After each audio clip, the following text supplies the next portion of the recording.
Fact president के कुछ interesting किस्सों की। भारत में प्रेसिडेंट ऑफ इंडिया यानी कि भारत का राष्ट्रपति, भारत के राष्ट्रपति के पास वीटो पावर नहीं होती। राष्ट्रपति बैठा है, सर्वोच्च अधिकारी होता है, तीनों सेनाओं का प्रमुख होता है, एग्जीक्यूटिव का हेड होता है, पार्लियामेंट का हेड होता है। पार्लियामेंट से हेड का मतलब है कि वो लोकसभा, राज्यसभा और प्रेसिडेंट से मिलाकर पार्लियामेंट बनती है। वो जुडिशरी का हेड होता है। वो यानी कि हम 3 ऑर्गन्स और चौथी ऑर्गन अगर आर्मी की बात करें तो वो चारों ऑर्गन्स का हेड होता है। चीफ एग्जीक्यूटिव बोला जाता है। सरकार प्रेसिडेंट की ही बोली जाती है। प्रेसिडेंट ही सत्र आहूत करता है। प्रेसिडेंट के आदेश से ही इमरजेंसी लगती है। प्रेसिडेंट के आदेश से ही कोई कानून बनता है या अध्यादेश जारी होता है। ये सब कुछ प्रेसिडेंट के नाम से होता है। प्रेसिडेंट भारत में सोल सॉवरेन होता है। प्रेसिडेंट खुद में एक सोल पर्सनालिटी होता है और जो भारत की संप्रभुता है वो संप्रभुता प्रेसिडेंट के नाम से हम क्लेम करते हैं। लेकिन क्या प्रेसिडेंट के पास एब्सोल्यूट पावर है?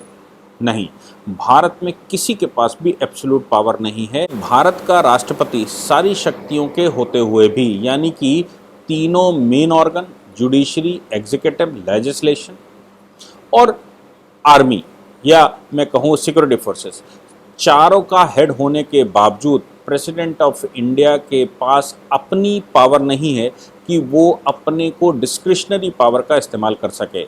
उसके पास केवल 3 ही मौक़ों पे आर्टिकल 74 का इंटरप्रिटेशन करते समय, जब आर्टिकल 74 का इंटरप्रिटेशन करते हैं और हम ये कहते हैं कि president is bound by the aid and advice of the council of minister, यानी कि राष्ट्रपति काउंसिल ऑफ मिनिस्टर की सहायता और उनके सहयोग लेने के लिए बाध्य है।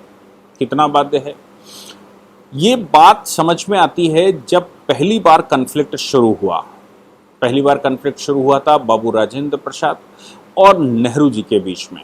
नेहरू जी को ये लगता था कि वो एब्सोल्यूट पावर हैं। एब्सोल्यूट पावर से मतलब कि काउंसिल ऑफ मिनिस्टर भी पावरफुल नहीं, वो प्राइम मिनिस्टर हैं, प्राइम मिनिस्टर पावरफुल हैं।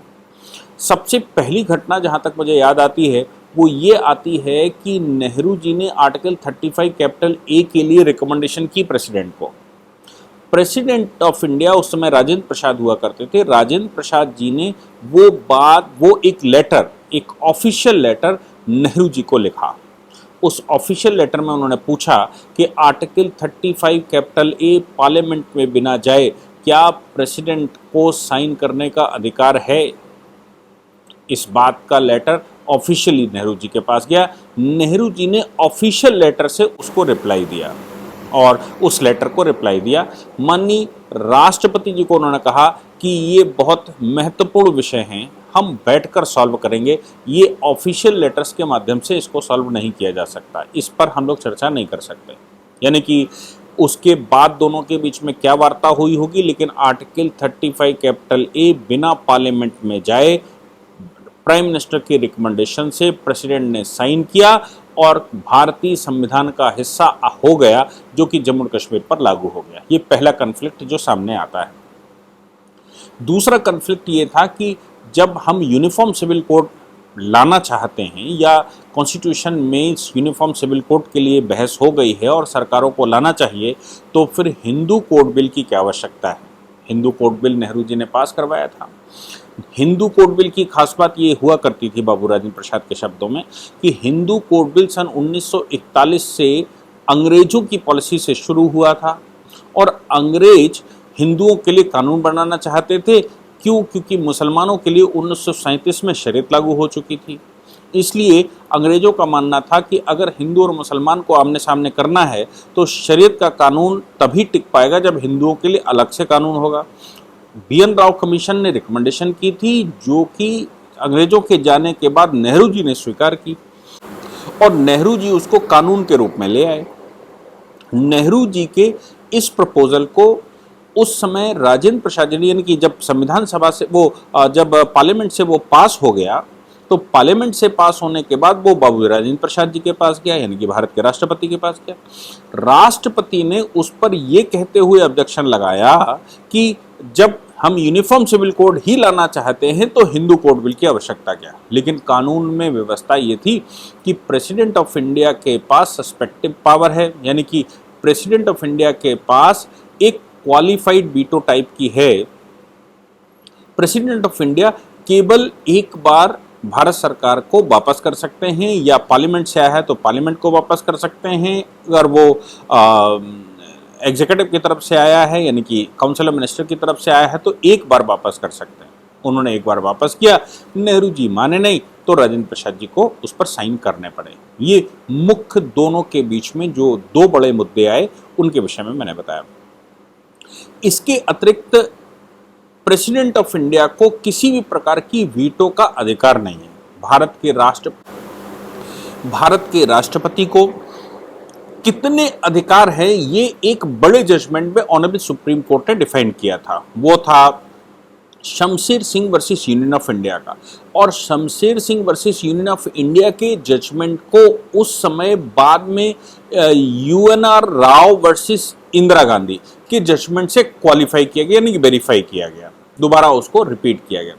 शमशेर सिंह के जजमेंट में ऑनरेबल जस्टिस कृष्णा अय्यर ने ये कहा कि president is bound by the advice of the ministers, council of ministers, यानी कि प्रेसिडेंट काउंसिल ऑफ मिनिस्टर की बात से बंधा हुआ है केवल 3 स्थानों को छोड़कर। तो वो जो अपवाद शमशेर सिंह में बताए गए हैं वही अपवाद आज भी प्रेसिडेंट के पास एब्सोल्यूट पावर की तरह मैं समझ लूं, या फिर क्वालिफाइड पावर की तरह समझ लूं, या फिर मैं ये कहूं कि बिना काउंसिल ऑफ मिनिस्टर के सजेशन के जिन जगहों पर वो इस्तेमाल कर सकते हैं। पहला, ऑनरेबल जस्टिस कृष्णा अय्यर ने बताया कि प्राइम मिनिस्टर के अपॉइंटमेंट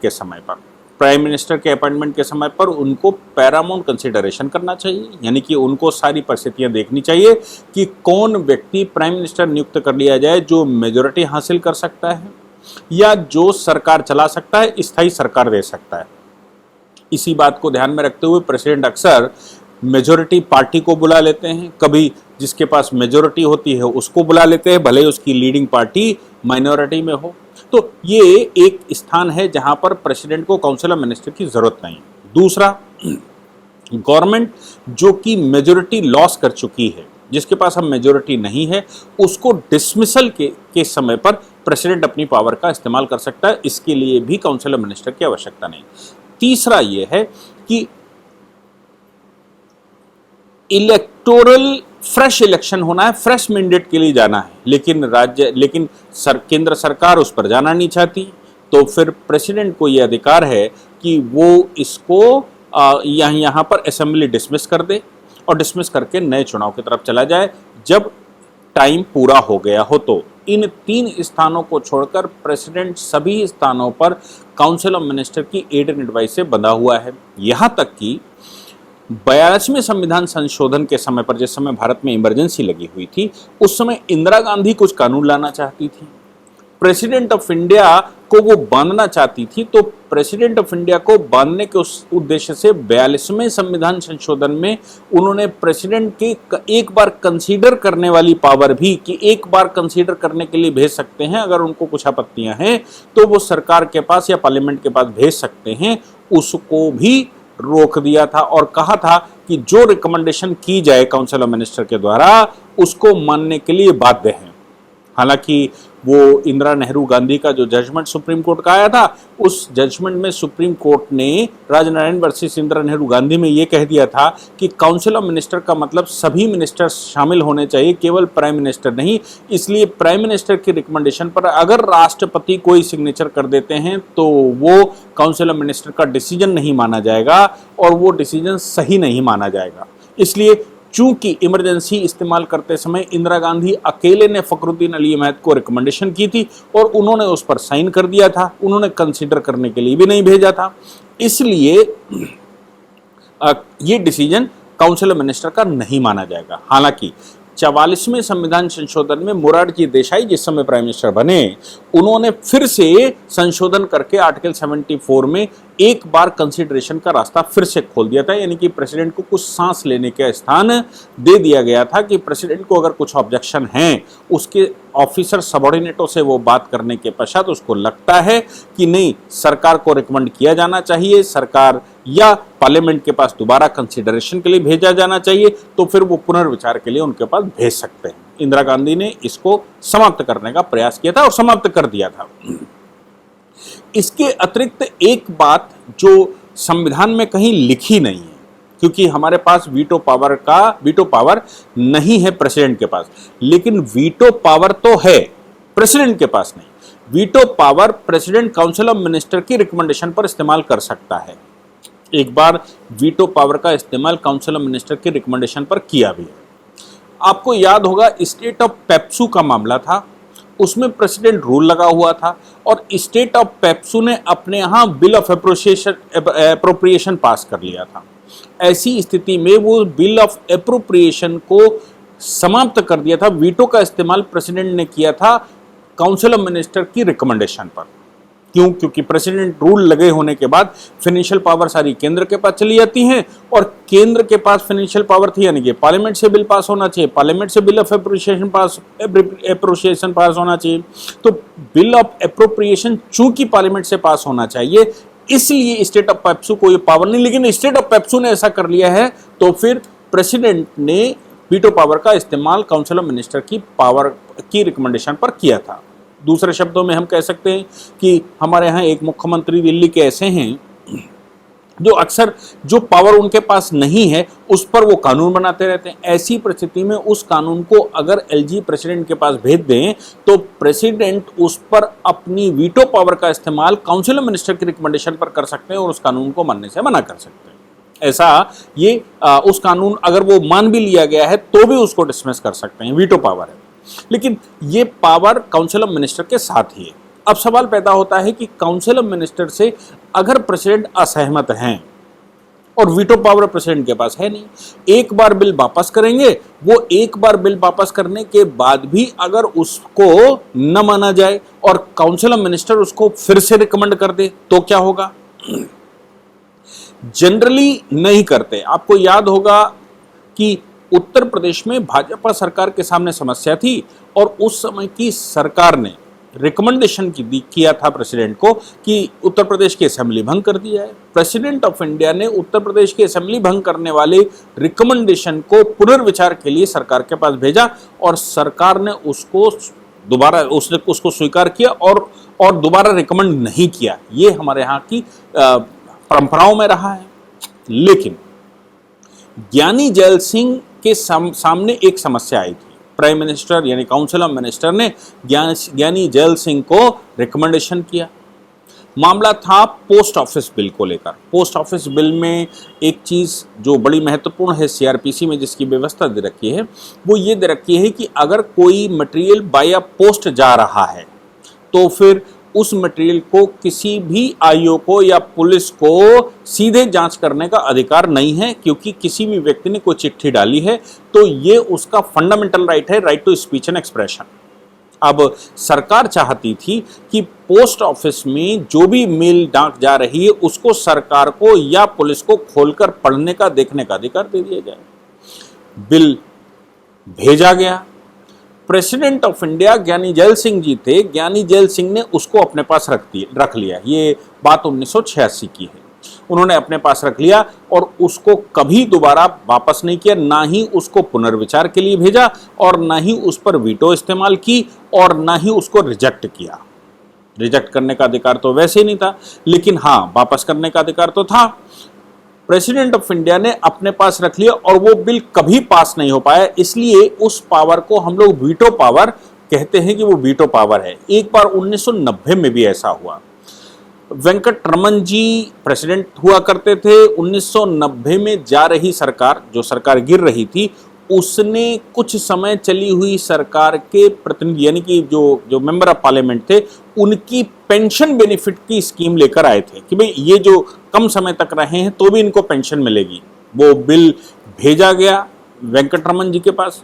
उन्होंने उस पर पॉकेट वीटो इस्तेमाल कर लिया और वो बिल अपनी जेब में रख लिया था। तब तक सरकार गिर ही गई थी, इसलिए वो बिल कभी कानून का दर्जा नहीं ले पाया था। ये पॉकेट वीटो हमारे यहाँ ये व्यवस्था रही है। हालांकि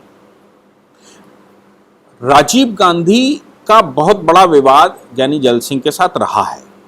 विवाद ये रहा है कि राजीव गांधी, जिस प्रकार इंदिरा गांधी ने 42वें संविधान संशोधन से प्रेसिडेंट को पुनर्विचार के लिए भेजने की पावर भी छीन ली थी, उसका बड़ा रूप राजीव गांधी की सरकार में दिखाई पड़ा जब राजीव गांधी कभी प्रेसिडेंट से मिलने ही नहीं गए। देश में कुछ भी होता रहा, शाहबानों का बड़ा केस आ गया, राम मंदिर का बड़ा केस आ गया, देश में बहुत कुछ हो रहा था, लेकिन राजीव गांधी का यह दायित्व बनता था बीइंग ए प्राइम मिनिस्टर कि वो प्रेसिडेंट को जाकर अपडेट करें। ये प्रेसिडेंट का अधिकार भी बनता है कि उसकी सरकार, कानूनन उसकी सरकार होती है, वैसे पावर प्राइम मिनिस्टर के पास होती है क्योंकि रिकमेंडेशन उसी की मानी जाती है। तो फिर प्रेसिडेंट को अपडेट करना ये प्राइम मिनिस्टर की जिम्मेवारी बनती है, और अगर कोई कानून, बिल, अध्यादेश कुछ भी लाना है तो ऐसी परिस्थिति में प्रेसिडेंट को वो रिकमेंडेशन करते हैं। ज्ञानी जैल सिंह को वो बताने नहीं गए या उनको अपडेट नहीं किया, तो इस बात की नाराजगियां सामने निकल कर आई थी। हालांकि बाद में ये कहा गया कि जब उन्होंने अपनी नाराजगियां दी तो कांग्रेस ने उसकी सफाई दी और राजीव गांधी ने भी सफाई दी। लेकिन आपको याद होगा, अटल बिहारी वाजपेयी जिस समय प्रधानमंत्री बने और उनके जो भी दो प्रेसिडेंट उनके सामने रहे हैं, वो हर बात की इंफॉर्मेशन प्रेसिडेंट को देते रहे। चाहे अब्दुल कलाम जी उनके जूनियर थे, लेकिन डॉक्टर अब्दुल कलाम को वो लगातार अपडेट देते थे, राजभवन जाते रहते थे, प्रेसिडेंट हाउस जाते रहते थे। यही हाल मोदी जी जिस समय प्राइम मिनिस्टर बने तो मोदी जी का भी था। वो प्रणब मुखर्जी तो कांग्रेस से आते थे, लेकिन प्रणब मुखर्जी के पास हर बात को बताने जाते थे और उनसे सुझाव मांगते थे। प्रणब मुखर्जी के लिए यह भी कहा गया कि वो प्रश्न बहुत करते थे। हर जो भी बिल आता था, जो भी उनके पास रिकमेंडेशन आती थी साइन करने के लिए, उसको एब्सोल्यूट सेटिस्फैक्शन जब तक वो नहीं कर लेते थे तब तक उस पर साइन नहीं करते थे। तो ऐसा वो प्राइम मिनिस्टर को बुलाकर करते थे। अब प्राइम मिनिस्टर नरेंद्र मोदी जी हुआ करते थे, वो प्रणब मुखर्जी को पूर्ण रूप से सेटिस्फाई किया करते थे।